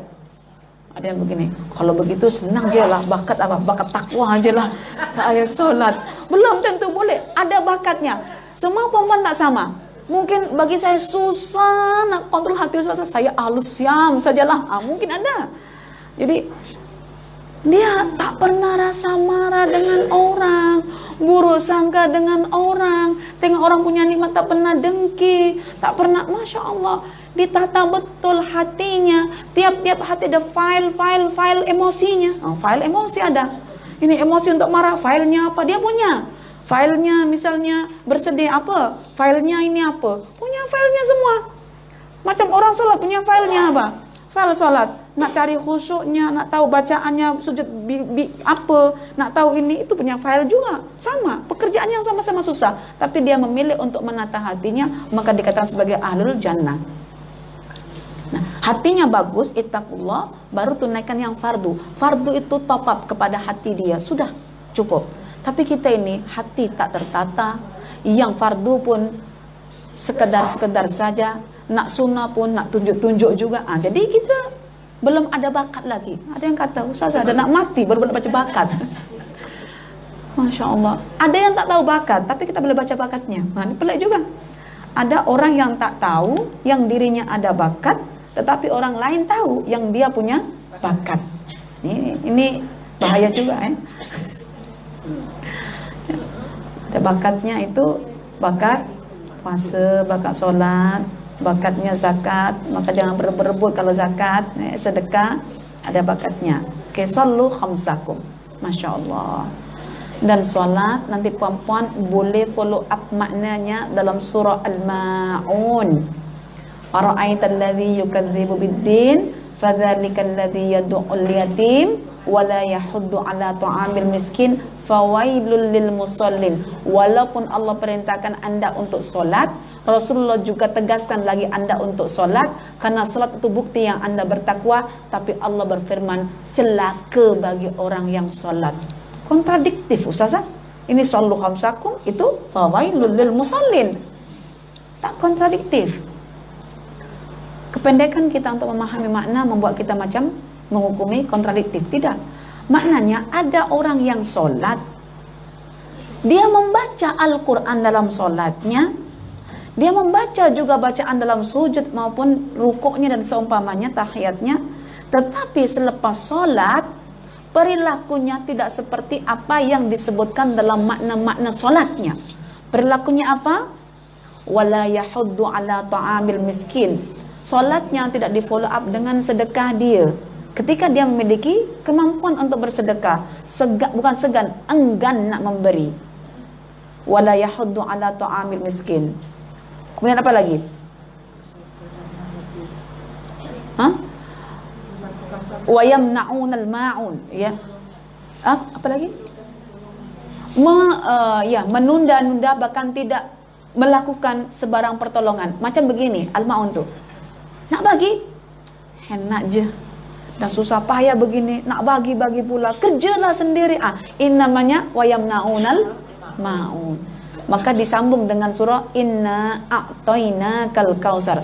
Kalau kamu betul-betul yamnaunal maun, bakhil, manu itu ketika ada banyak harta, dan bakhil itu manu, ya. Maka Allah mengatakan inna a'taina, tetapi saya dermawan. Buktinya saya telah menyiapkan al-kautsar, yaitu sesuatu yang berlimpah-limpah kebaikan datang untuk Rasulullah dan juga para sahabatnya dan juga para pengikutnya. Jadi kena follow up. Apatah lagi misalnya kita baca surah dalam Al-Quran yang kita pilih. Misalnya surah itu Asy-Syams. Wasyamsi wa duhaha wal qamari idza talaha, sampai ada fa'alhamaha fujuraha wa taqwaha. Kita ingin diberi ketakwaan, tetapi lepas sholat kita tak mengingat balik makna tersebut. Mungkin karena kita hafal tapi tak faham. Ini yang payah bila hanya setakat sholat 5 fardu, tak faham apa yang dibaca. Mungkin rasanya kita perlu adakan lagi bengkel juz amma itu untuk mengenal makna-maknanya agar sholatnya bermakna, karena dia ringkasan Al-Quran. Hanya setakat misalnya wattini wazzaitun, ya Allah hari ini Allah saya rasa terus sangat ketika kita sholat baca wattini, nak jadi pribadi yang terbaik seperti buat tin, memberi manfaat. Sebut atin, dah ingat langsung aku nak jadi buat tin. Lepas sholat ingat makna itu, aku tak nak jadi orang teruk, aku tak nak jadi orang baik. So dia yang kontrol kita sampai datang. Misalnya sholat tadi, sholat subuh, kita hadirkan makna sampai menjelang zuhur. Oke, alhamdulillah terkontrol dah hari ini. Tukar lagi, nak baca surah apa? Nak kelapangan hati, baca alam nashrah laka sadrak. Nak lebih bahagia lagi macam Rasulullah, wadduha. Ada semua. Terpulang puan-puan hari ini, pagi ini sampai zuhur punya masalah apa? Pilihlah juz amma. Misalnya, karena hafal juz amma, pilihlah mana yang dipilih selari dengan permasalahan. Karena itu kita sudah membaca secara tersirat dalam iyyaka na'budu wa iyyaka nasta'in. Ya Allah, saya ada masalah, saya memohon kepadamu ya Allah pertolongan. Apa pertolongannya itu? Bacakan dalam doa Al-Quran. Aku nak jadi orang yang terbaik. Wattini wazzaitun. Baca. Kalau nak lagi ikhlas karena tak boleh nak kontrol syahwat supaya keluar macam madunya, baca Qul huwallahu ahad. Bukan karena kerja ke office ingin segera, tapi memang keadaan dirinya itu tidak ikhlas-ikhlas. Jadi akhirnya boleh baca Qul huwallahu ahad. Seterusnya begitulah. Kalau sakit nak ruqyah tak sembuh-sembuh, boleh berulang-ulang baca 3 qul dalam keadaan ya Allah kini aku sakit, aku memohon kepadamu iyyaka na'budu wa iyyaka nasta'in. Bacalah Qul huwallahu ahad sampai ilahin nas. Apa? Surah An-Nas tuh. Min syarril waswasil khannas alladzi yuwaswisu fi sudurin nas minal jinnati wan nas. Semoga Allah sembuhkan dalam permohonan kita ketika kita berdiri salat. Maka Imam Syafi'i mengatakan sebaik-baik keadaan ketika salat adalah ketika takbiratul ihram, berdiri karena dia banyak membaca Al-Quran, dan Quran itu doa. Baru yang kedua sujud, keadaan yang dekat dengan Allah untuk meluahkan segala emosi kita dalam bentuk apa? Subhana rabbiyal a'la wa bihamdi, ataupun doa istighfar yang kita sebutkan Rabbighfirli warhamni. Apa itu? Itu. Ya, kalau dibaca kita ingat, kalau sujud ingat. Oke. Wasumu sahrakum. Puasa bulan Ramadan. Wasumu syahrakum. Banyak orang juga memahami puasa itu hanya puasa fisikal, menahan daripada lapar dan dahaga. Tapi hakikat makna puasa asyam bermakna al-imsak, yaitu al-imsak anil hawa, menahan dari segala bisikan atau godaan hawa nafsu. Maka ketika kita misalnya dimarahi orang, kita katakan ini shaim, tak jadi tangan begini.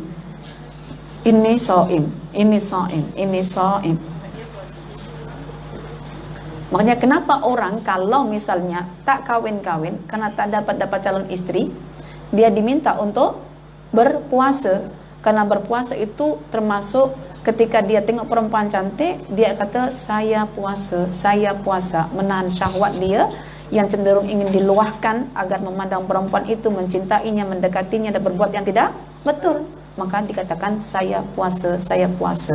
Maka ada juga yang dikatakan begini, orang yang syahwatnya itu ingin diluahkan ialah satu orang yang keadaannya cukup makan dan cukup minum. Kata Imam Al-Ghazali, makanan syahwat ialah ketika kita banyak makan dan minum. Tetapi ada juga orang bersyahwat tetapi dia tak makan tak minum. Siapakah itu? Dan energinya banyak. Biasanya kalau kita makan kan dengan nama al-muhits, berubahlah makanan itu menjadi al-quwah, kekuatan, energi. Tapi ada orang tak makan tak minum tetapi energinya kuat, bahkan tak boleh tahan energinya itu. Siapa itu? Orang yang marah. Orang marah tak makan pun dia kuat. Makanya kadar gulanya naik. Ya, kadar gula tak semestinya daripada energi, tak semestinya daripada makanan. Tetapi daripada emosi. Emosi boleh menciptakan kadar gula. Sehingga apa? Orang yang marah itu dia kalau jumpa apa-apa begini kuat tangannya, walaupun kita dah makan kamu 3 hari belum makan misalnya. Boleh angkat. Kenapa? Kadar gulanya itu menciptakan energi yang harus diluahkan. Dan Allah Rasulullah katakan, siapa yang mampu meluahkan rasa marah tetapi dia mencoba untuk menahannya, maka syurgalah baginya. Sallu ala Nabi misalnya. Orang Arab kalau udah marah tak jadi. Sudah bawa parang gitu ya. Sudah bawa pentungannya tuh. Disebut je. Masya Allah, sallu ala Nabi. Lepas, sallu ala Nabi. Kalau orang mungkin Melayu, sallu ala Nabi. Sallu apa?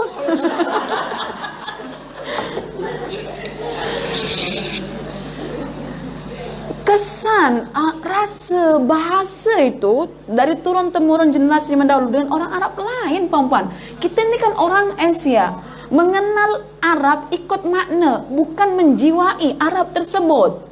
Sehingga apa? Bagi mereka Nabi itu luar biasa. Sebut dia sallu ala Nabi, tak jadi marah walaupun gagah perkasanya. Suami kita dah kecil dah misalnya. Tapi kalau dah marah sebut sallu ala Nabi, mengalai orang Arab marahnya.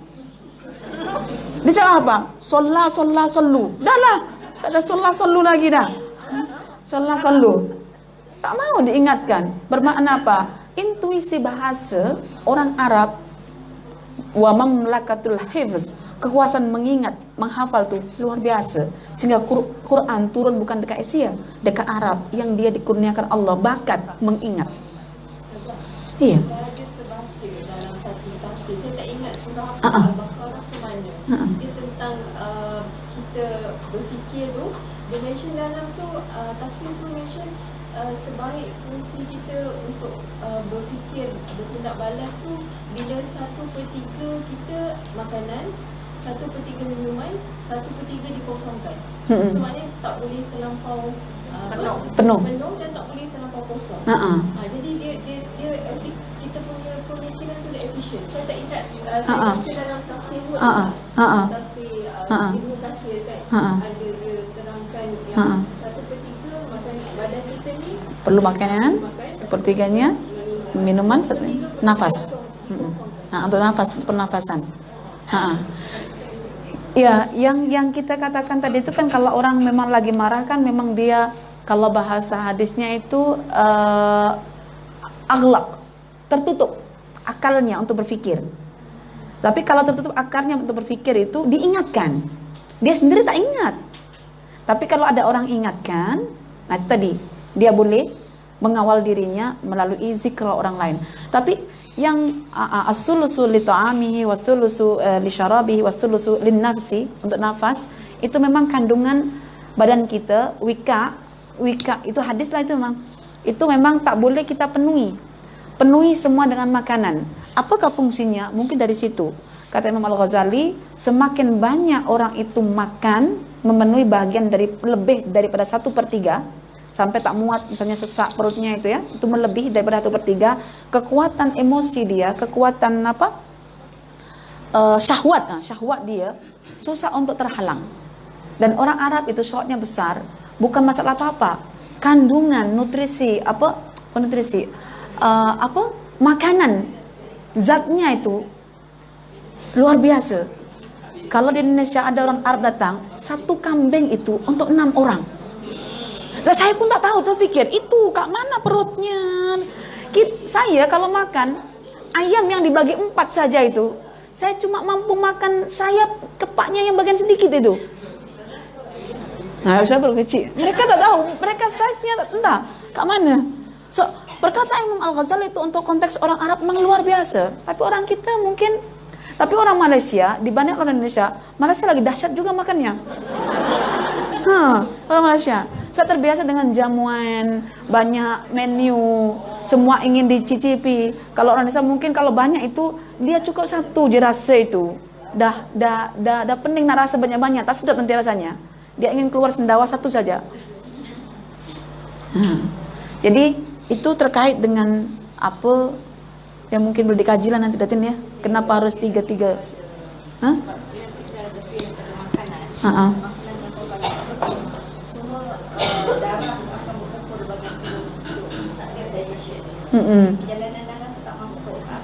Oh, oke.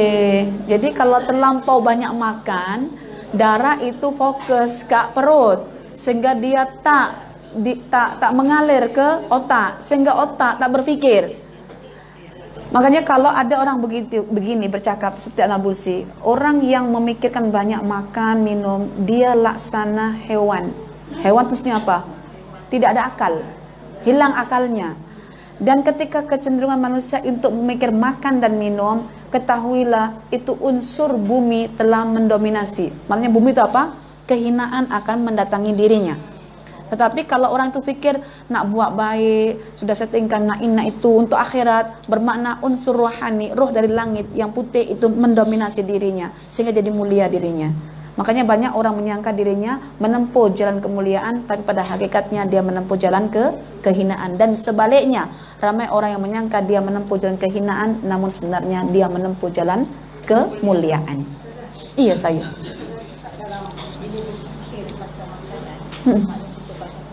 Unsur bumi ya. Sebab kalau main, fikir atau reality ni sama. Maknanya kalau kita banyak fikir pada makanan, maknanya penuh sistem badan akan bertindak macam kita makan banyak. Kalau kita berpuasa pun makanan kita kurang. Kalau kita tak berpuasa dalam kita dalam ketika puasa, kita dah start masak apa, makan apa. Maknanya itu tak ada fadilah puasa dalam badan. Iya, anak kita kan begini, biasanya kalau puasa kan. Sedapnya Umi. Maknanya yang difikirkan makan. Maknanya dalam brain dia reality. Yang ditangkap pun yang reality. So dalam brain kita, kalau kita katakan sel itu kan mendominasi semua kulit kita. So seluruh sel-sel kita, memori kita, maknanya memori dunia. Tak puasa lah. Sampai segitu. Bermakna ketika puasa pikiran kita memang dikosongkan dari dunia Tapi kita sudah pikir esok puasa hari pertama masak apa ya? Dah masak petang nih, mama nak beli apa? Jadi puasa perempuan sampai tengah hari lah ya. Okey. Berpuasa. Tapi juga akhirnya kita salah niat nih ujian ya. Ketika kencing manis berpuasanya untuk kencing manis. Mungkin berpikir sebaliknya, kenapa tak dari dulu berpuasa karena Allah? Mungkin kencing manis tak follow saya. Masya Allah. Jadi akal itu pikiran kita selari dengan reality. Reality yang kita pikir itulah kita. Oke. Kalau berpuasa jangan pikir dunia, nanti jadi dunia semua kita. Kemudian seterusnya, wa'addu zakata amwalikum, tunaikan zakat. Masih ingatkah zakat itu fungsinya adalah khudh min amwalihim sadaqatan tutahhiruhum wa tuzakkihim biha, untuk mensucikan jiwa agar mencapai ketakwaan. Ya. Puasa, jadi saya kumpulkan di sini, salat, puasa, zakat itu adalah ibadat. Dan ibadah itu adalah tujuannya untuk membentuk ketakwaan. Maka dikatakan dalam Al-Quran misalnya bab puasa, la'allakum tattaqun. Kalau disebutkan tentang bab zakat pun, la'allakum tattaqun. Disebutkan bab solat pun sama juga, la'allakum tattaqun. Semua dikumpul dalam satu istilah bahwa ibadah itu adalah untuk bertakwa. Ya ayyuhan nasu budu, wahai manusia beribadalah kamu. Ujungnya apa? La'allakum tattaqun. Tak kisah ibadah itu berbentuk puasa ke, solat ke, zakat, tujuannya adalah untuk mencapai ketakwaan, yaitu kesucian hati dan ketundukan anggota badan terhadap aturan-aturan Allah. Oleh itu kalau siapa yang ingin baca Quran, hatinya tak bertakwa dulu ketika baca Quran, hidayah tidak akan masuk dalam hati.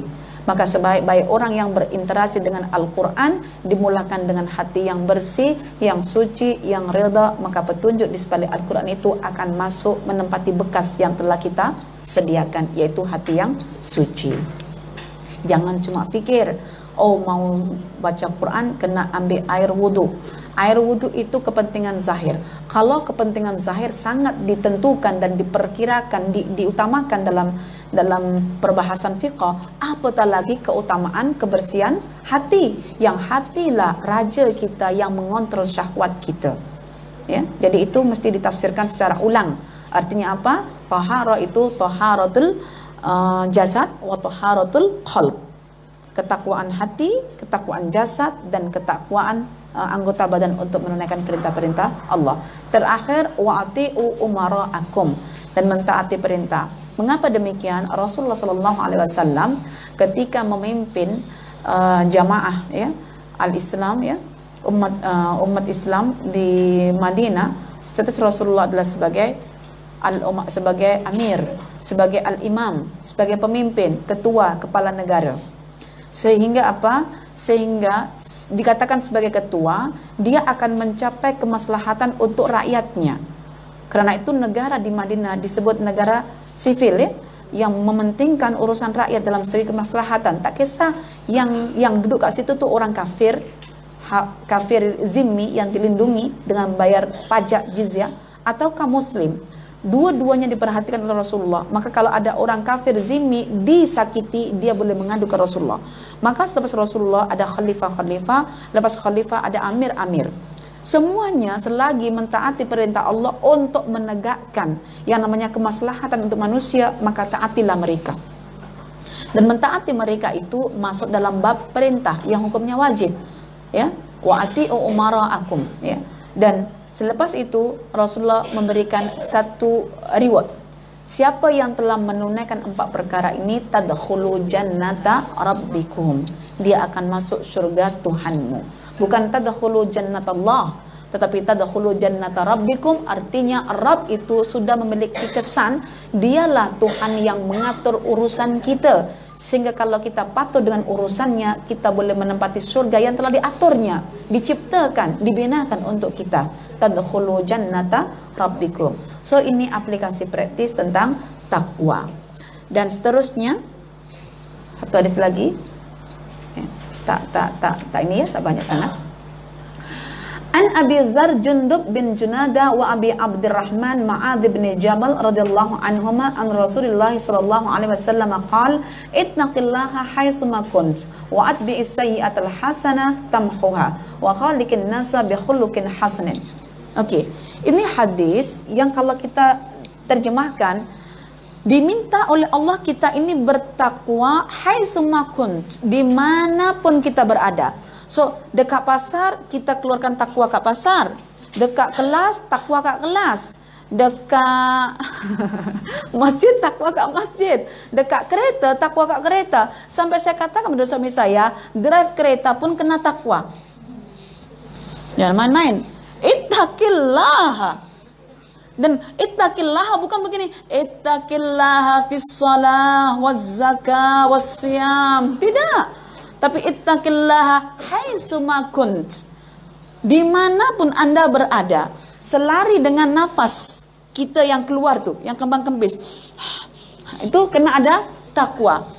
Apa bentuk takwa yang kita katakan sebagai di mana saja tadi itu? Ittaqillah haitsuma kunt. Maksudnya takwalah di mana saja itu begini. Allah akan ciptakan suasana-suasana di luar kita ketika berinteraksi itu.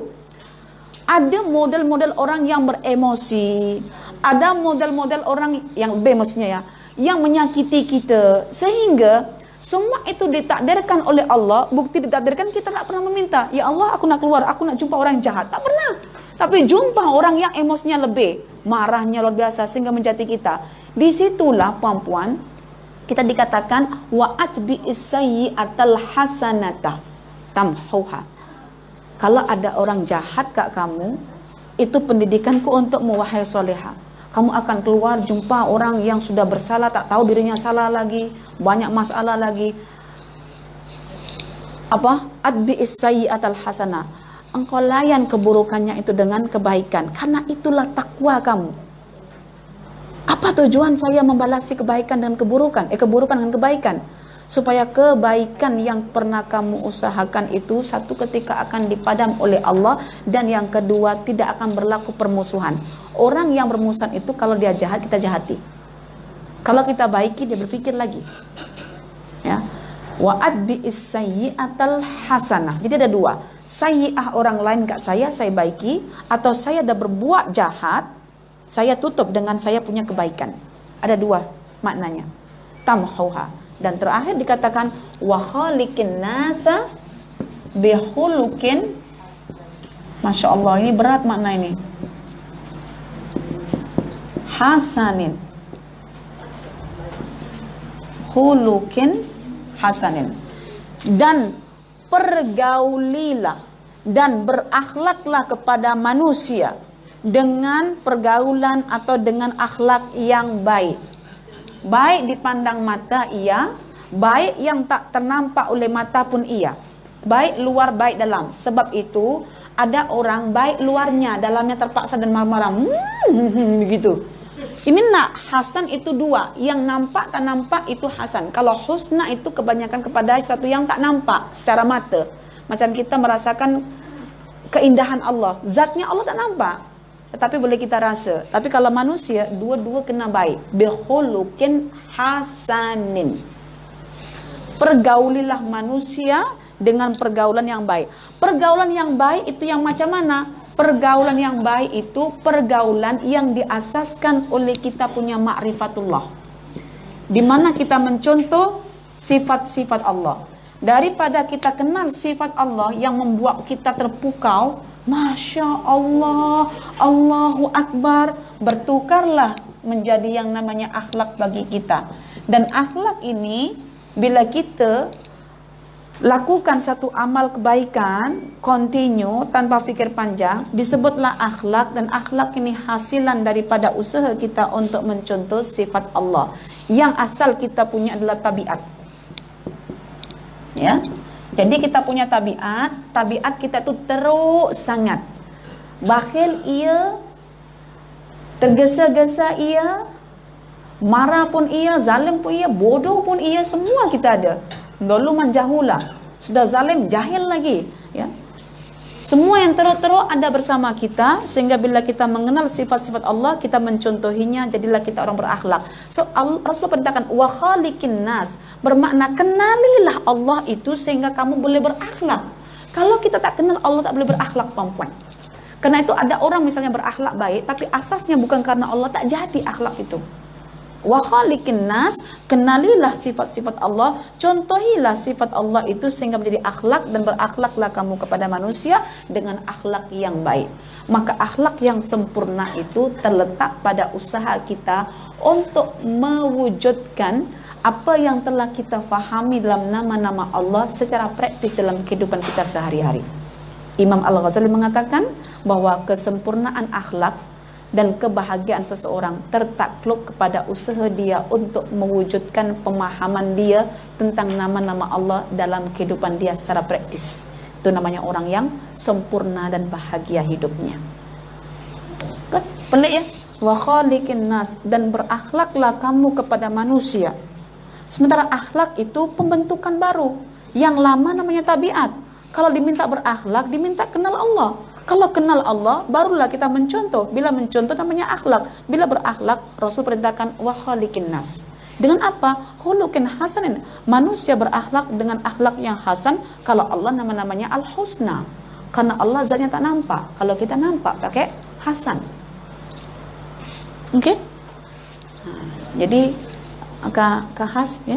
Jadi bukan ketika sholat takwa saja ya. Bahkan ketika di pasar pun nak beli ikan pun kena takwa. Drive kereta pun kena takwa. Satu yang paling bahaya itu kita perempuan yang sifatnya tergesa-gesa misalnya, atau lelaki juga tergesa-gesa. Laki perempuan sama-sama tergesa-gesa, tapi perempuan lebih ya. Kalau drive kereta jumpa orang salah, hon ya, pas tuh, perempuan dari mana itu, tak tahu undang-undang. Belum tentu kita jumpa orang itu kemudian, tapi mulut kita mengatai dia berapa kali sehari kalau kita keluar. Nah itu namanya perempuan tak bertakwa ketika drive kereta kan. Contoh baru drive kereta, belum lagi belanja ke pasar borong, kakinya diinjak air basah. Mata buta ke ini tak nampak orang pakai diinjak. Memang. Makanya Imam Syafi'i katakan al-ilmu ma'i haitsuma yamamtu yanfa'uni. Pengetahuanku tentang Allah itu bersamaku. Ketika aku di pasar, ilmuku di pasar ada. Ketika di tandas ada, di tanda, di rumah ada. So takwa itu di mana-mana. Karena pengetahuan Allah itu meliputi kita di mana-mana. Dan hidup kita dikatakan untuk menyembah itu bila-bila. Maksudnya saat-saat apa saja kena ada takwa di situ. Ya, jangan cuma fikir takwanya cuma 15 menit solat fardu. Ya kalau 15 menit ya, kadang-kadang 10 menit selesai. Oke. Dan yang terakhir tentang takwa sebagai tolak ukur manusia dikatakan sebagai manusia yang terbaik. Ya, jadi perempuan semuanya, hadis yang terakhir membincangkan tentang sanjungan Rasulullah untuk orang yang tadi itu, yang ada pengetahuan tentang Allah, ada rasa takut dalam hatinya, kemudian selepas itu dia mentaatinya, lepas itu surga didekatkan padanya, Rasulullah sanjung. Maka ketika orang Arab bertanya, siapakah orang yang paling terbaik itu, yang paling mulia? Rasulullah kata, Yusuf. Kenapa Yusuf? Yusuf itu nabi, anaknya nabi, cucunya nabi, cicitnya nabi. Yusuf bin Yakub bin Ishak bin Ibrahim. Apa tak cukup sebagai orang yang paling akram, paling mulia, paling sempurna? Kata orang Arab, bukan itu maksudku wahai Rasulullah.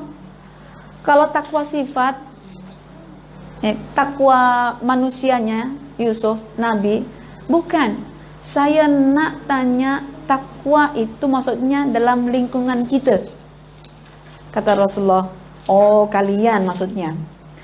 Kalau kalian yang kalian maksudkan, orang yang paling baik ialah orang-orang Arab pada zaman jahiliyah, yang ketika jahiliyah dipandang sebagai lelaki terbaik. Bila kemudian dia masuk Islam, dia faham tentang Islam, itulah yang terbaik. Misalnya, saya orang Arab, saya dikenal sebagai puaknya orang Arab terbaik. Solehah bin Abdullah, binti Abdullah misalnya, Abdullah. Ketika itu saya kufur, masih jahiliyah. Akal saya yang selaras dengan Islam membuat saya berhijrah ke Islam. Ketika di Islam, saya mendalami namanya Islam itu apa. Fiqhu fiddin saya dalami. Sehingga apa? Ketika saya faham, kefahaman itu yang melegalkan saya sebagai orang yang terbaik. Jadi perempuan juga begitu. Kalau zaman dulu di kampungnya sebagai wanita yang terbaik di kampungnya, karena punya keturunan terbaik semuanya, bila lagi berhijrah ke Islam, lagi faham tentang Islam, kefahaman itu yang menjadikan kita layak dikatakan sebagai orang yang paling mulia, akram. Makanya siapa yang dikehendaki oleh Allah kebaikan, Allah akan fahamkan dia ilmu agama. Subhanaka la ilma lana illa ma 'allamtana innaka antal azizul hakim. Masya Allah. Jadi ingat perempuan ya, Takwa itu juga bermakna kita memahami agama. Karena orang yang paling mulia itu orang yang beragama. Karena orang yang paling mulia itu orang yang bertakwa. Sementara orang yang bertakwa itu orang yang paling faham tentang agamanya. Maka fahamilah tentang agama Islam itu, sehingga apa? Citra Islam, image Islam tidak dipandang negatif oleh orang-orang non-muslim. Banyak non-muslim tak masuk Islam karena orang Islamnya tidak faqih dalam urusan agamanya. Sangat sempit dalam memahami Islam. Dan sangat apa? Locally, sangat terhad dengan ritual-ritual yang banyak diambil oleh bangsa-bangsa ataupun agama-agama lain, sehingga Islam itu tak dipandang universal, hanya terkungkung pada satu tradisi. Dan sekarang lagi teruk ada namanya Islam Nusantara. Islam tu punya Nusantara saja, Nusantara. Padahal Islam itu bukan milik Melayu. So, seperti Islam Melayu pun tak boleh, Islam Nusantara pun tak boleh, Islam Indonesia pun tak boleh, Islam Arab pun tak boleh. Tetapi yang ada Islam itu ia Islam sahaja. Islam saja. Ya, jangan disempitkan.